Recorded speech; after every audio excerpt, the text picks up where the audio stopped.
تم اپنے پروردگار کی کون کون سی نعمت کو جھٹلاؤ گے؟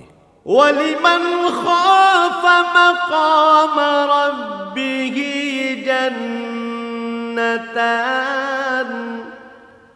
اور جو شخص اپنے پروردگار کے سامنے کھڑے ہونے سے ڈرا اس کے لیے 2 باغ ہیں۔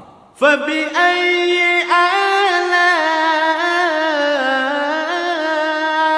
رَبِّكُمَا تُكَذِّبَانِ،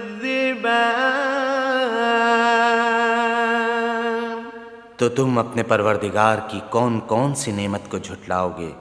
ذَوَاتَا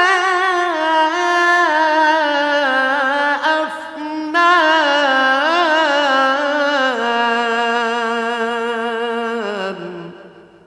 ان دونوں میں بہت سی شاخیں یعنی قسم قسم کے میووں کے درخت ہیں۔